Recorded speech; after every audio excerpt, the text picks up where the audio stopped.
Hi hello నమస్తే నా పేరు Lalitha Sri Vaishnavi welcome to my YouTube channel. So ఇవాల్టి వ్లాగ్ వచ్చేసి ప్రొడక్టివ్ మామ్ వ్లాగ్ అండి. సో 5:30కి అయితే నేను నేను ఫ్రెష్ అయ్యి కాస్త పూజ చేసుకొని నా టైం నేను స్పెండ్ చేసి వామ్ వాటర్ అవన్నీ తాగేసి మీ టైం స్పెండ్ చేసే మూమెంట్స్ ఇవన్నీ నాకు ఎర్లీ మార్నింగ్ పూజ చేసుకోవటం వల్ల చాలా బెనిఫిట్స్ ఉంటాయండి. మన మైండ్ చాలా రిలాక్స్డ్గా ఉంటుంది. అంటే పూజ అంటే ఏదో మంత్రాలు ఇవన్నీ కాదు, జస్ట్ ఒక దీపం పెట్టుకొని చక్కగా మనకు వచ్చిన శ్లోకాలు అవన్నీ చదువుకుంటే చాలా ప్రశాంతంగా అనిపిస్తుంది. సో ఇలా అయితే నా డేని స్టార్ట్ చేస్తాను. మీరు కనుక ఫస్ట్ టైం నా వీడియో చూస్తున్నట్టయితే please do like, share and subscribe to my channel. Next నేను చేసే పని క్లీనింగ్ అండి. పిల్లలు లేవకముందే ఇల్లంతా నైటే సర్దేసుకొని పడుకుంటానన్ని. డస్టింగ్ మాత్రం మార్నింగ్ లేవగానే పూజ చేసుకున్నాక డస్టింగ్ స్టార్ట్ చేస్తాను. 2 days ఒక్కొక్కసారైనా డస్టింగ్ చేయకపోతే ఇల్లంతా చాలా దుమ్ముగా అట్లా అనిపిస్తూ ఉంటుంది. సో 2 daysకి ఒకసారి డస్టింగ్ అనేది కంపల్సరీగా చేసుకుంటాను. ఏ మోటివేషన్ ఇలాంటివి ఏమీ లేకుండా చక్కగా సాంగ్స్ కానీ లేకపోతే విష్ణు సహస్రనామం, లలితా సహస్రనామం లాంటివి కూడా పెట్టుకొని నేను ఇలా చేసుకుంటూ ఉంటాను. ఇదేంటంటే మనం మార్నింగే చేసేసుకుంటే చాలా హాయిగా ఉంటుంది. ఎవరు ఏ టైంలో వచ్చినా మన ఇల్లు అనేది ఎప్పుడూ చాలా నీట్గా కనిపిస్తుంది. So dusting is the first thing నేను లేవగానే చేసేది. ఈ టిప్ కనుక మీరు కూడా ఫాలో అయితే మీ ఇల్లు కూడా ఎప్పుడూ చాలా నీట్గా ఉంటుంది. సో మార్నింగ్ లేవగానే అన్నీ సర్దేసుకొని రాత్రి పడుకోండి, లేవగానే డస్టింగ్ చేసుకోండి. చాలా హాయిగా అనిపిస్తుంది, ఈజీగా అయిపోతుంది. మనకి పెద్ద ఒక 10 minutesలో మొత్తం అన్నీ చేసేసుకోవచ్చు. అదే కనుక పెండింగ్ పెట్టి వారానికి ఒకసారి ఇట్లా చేసుకుంటే చాలా మనకే ఇంత దుమ్ముంది అలా అనిపిస్తూ ఉంటుంది. అదే 2 daysకి ఒకసారి ఇలా చేసుకుంటే ఫ్రెష్గా ఉంటుంది. నెక్స్ట్ నేను నా కిచెన్లోకి వచ్చేసాను, వంట చేస్తున్నాను. పిల్లలకి లంచ్ బాక్సెస్ ప్రిపేర్ చేయాలి. పెద్దవాడికి బాక్స్ పెట్టాలి, చిన్న ఆయనకి జస్ట్ 12:30 దాకే ఉంటుంది స్కూల్, నర్సరీ వాడు చదివేది. కిడ్స్కి కూడా మంచి న్యూట్రిషన్ ఫుడ్ పెట్టాలి అని ఎప్పటికప్పుడు నేను ట్రై చేస్తూ ఉంటాను. అంటే ప్రోటీన్ కానీ ఫైబర్ కానీ వాళ్ళకి అన్నీ అందాలి అనే దాంతో నేను వాళ్ళ ఫుడ్ అనేది ప్రిపేర్ చేయడానికి ట్రై చేస్తాను మోస్ట్లీ. ఇప్పుడు మా పెద్దవాడు చదివేది 4th class అండి. అది చాలా క్రూషియల్ ఏజ్, ఎదిగే వయసు అంటారు కదా. ఇట్లాంటి ఏజ్లో మంచి ఫుడ్ పెడితే వాళ్ళకి గ్రోత్ అనేది చాలా బాగా కనిపిస్తుంది. సో మ్యాక్స్ నేను ఎగ్ పెట్టడానికి రోజు ట్రై చేస్తాను, పాలు ఇలాంటివన్నీ పెడుతూ ఉంటాను. అండ్ అలా కాకుండా నట్స్తో డ్రై ఫ్రూట్ జ్యూసెస్ కానీ ఇట్లా ఇస్తే చాలా మంచిగా హెల్తీగా పెరుగుతారు. గ్రోత్ అనేది విజిబుల్గా మనం చూడగలము. నేను ఎన్ని పెట్టినా మావాడు మాత్రం పక్కగానే ఉంటాను, అది వేరే విషయము. నెక్స్ట్ ఇదైతే నా వంట అండి, కూర, పప్పు, చారు. దీంతో పాటు నేను పన్నీర్, టోఫు అండ్ ఆరెంజెస్, ఏ సీజన్కి ఆ సీజన్ వచ్చే ఫ్రూట్స్ ఇవన్నీ కూడా పెడుతూ ఉంటాను. సో వాడికి నా డిపెండెన్సీ అయితే లేదు, వాడి పనులు వాడే చేసుకుంటాడు. సో నెక్స్ట్ నేను నా బ్రేక్ఫాస్ట్ అంటే వాళ్ళకి బ్రేక్ఫాస్ట్ ప్రిపేర్ చేయటం, దానికి కావాల్సినవి అన్నీ చూసుకుంటున్నాను. ఈ లోపల వాడు రెడీ అయిపోతున్నాడు. సో ఈయనకి స్కూల్ 8:45కి అండి. సో 8:30 కల్లా మేము స్టార్ట్ అవుతాము. 8:45కి అక్కడ రీచ్ అయిపోయేటట్టు చూసుకుంటాము. పికప్, డ్రాపింగ్ అన్నీ నేనే చేసుకుంటాను. ఎందుకంటే అదొక్కటి పెడితే మళ్ళీ అదొక 30,000 40,000 అవుతుంది. సో దాని బదులు స్కూల్ అనేది ఇక్కడ నియర్ బైయే, మాకు చాలా దగ్గరే. సో పికప్ అండ్ డ్రాప్ మేమే చేసుకుంటాము, ఎవరికి కుదిరితే వాళ్ళు. ఇప్పుడైతే శ్రీకాంత్ కొంచెం లెగ్ ఇంజరీ వల్ల బెడ్ రెస్ట్లో ఉన్నాడు, మొత్తం నేనే చూసుకుంటున్నాను.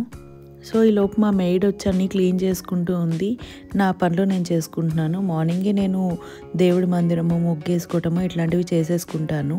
సో కిడ్స్ ఇద్దరికి బ్రేక్ఫాస్ట్ ప్రిపేర్ చేసి వాళ్ళకు బ్రేక్ఫాస్ట్ పెట్టడము అలాంటివన్నీ చాలా ఫాస్ట్ అండ్ క్విక్గా ఏది అయిపోతాయో అలాంటివి మార్నింగ్ నేను చూసుకొని పెట్టుకుంటాను.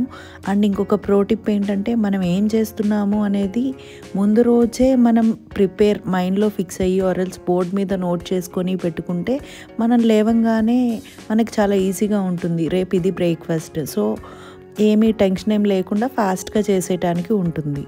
సో మా రెండోవాడు కూడా లేచాడు, వాడిని కూడా ఫ్రెష్ చేయించి చక్కగా బ్రేక్ఫాస్ట్కి కూర్చోబెట్టేశాను. మోస్ట్లీ ఇద్దరు కలిసే కూర్చొని తింటూ ఉంటారు. అంటే కొట్టుకుంటూ ఆడుకుంటూ ఏదైనా కానీ అలా కలిసి తింటాము పడుకోవటము వాళ్ళిద్దరు బాండింగ్ అట్లానే అలవాటు చేశాను నేను. మోస్ట్లీ ఇప్పుడు 8:45కి వీడెళ్తే 9:30కి వాడి స్కూల్లో దింపాలి. ఒక 1 అవర్ గ్యాప్ ఉంటుంది. సో ఆ 1 అవర్ వచ్చాక నేను మళ్ళీ వాడిని ఫ్రెష్ చేసి స్కూల్కి రెడీ చేసి పంపించేస్తాను.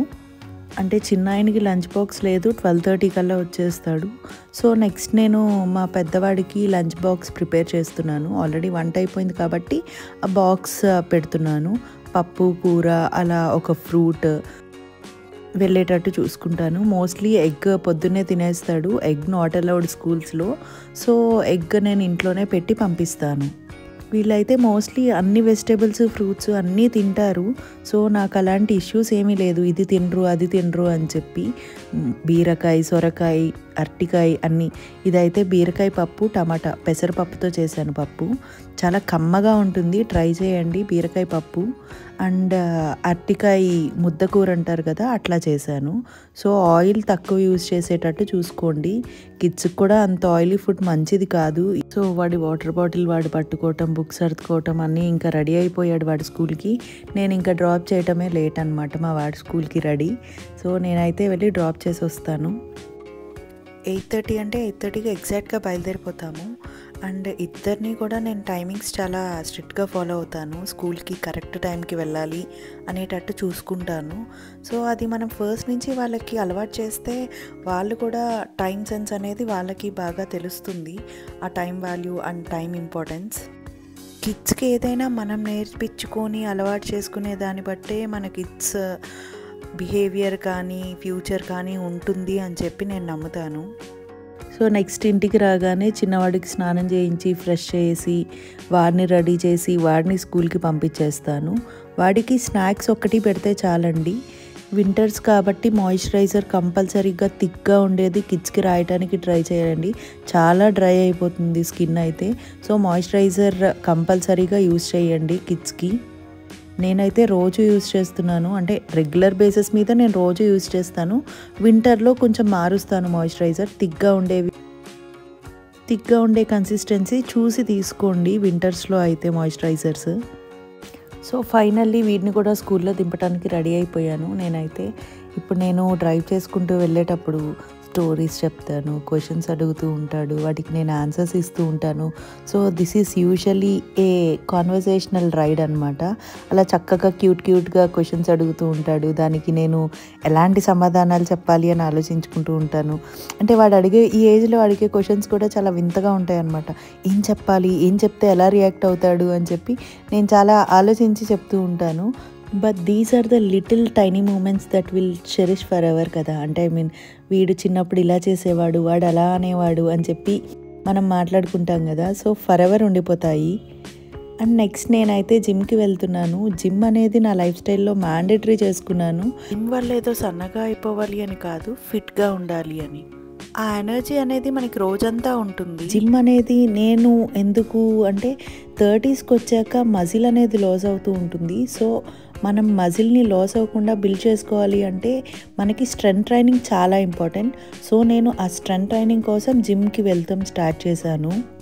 నేను ఆల్మోస్ట్ 70 days అయింది నేను జిమ్ స్టార్ట్ చేసి. కన్సిస్టెన్సీ మెయింటైన్ చేశాను నేను. ఫస్ట్ థింగ్ నా బాడీలో డిఫరెన్స్ అయితే నేను చూశాను. అండ్ ఇంకొకటి ఏంటి అంటే కాన్ఫిడెన్స్ లెవెల్స్ కూడా చాలా పెరుగుతాయి. అంటే ఏదో ఫ్యాన్సీ టైప్ జిమ్సే కాదు, మీకు నియర్ బై ఏదున్నా దానికి వెళ్ళడానికి ట్రై చేయండి. సో ఇలా అయితే నా వ్లాగ్ నేను చేస్తున్నాను. మీకు కనుక నా వీడియో నచ్చినట్టయితే please do like, share and subscribe to my channel. Thank you for watching. Bye.